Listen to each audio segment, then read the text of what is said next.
شاهد تجاوز وحشیانه رژیم جنایتکار صهیونیستی به تهران و شهرهای دیگر از کشور بودیم که منجر به شهادت تعدادی از کودکان و زنان، جمعی از شهروندان بیگناه، فرماندهان نظامی و دانشمندان هسته‌ای شد.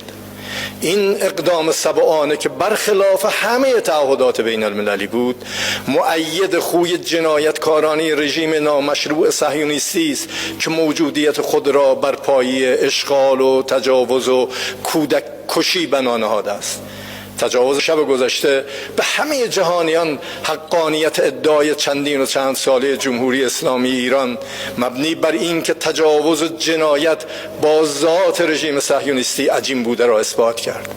البته ملت ایران و مسئولان کشور در برابر این جنایت سکوت نخواهند کرد و پاسخ مشروع و قدرتمند جمهوری اسلامی ایران دشمن را از اقدام احمقانه خود پشیمان خواهد کرد.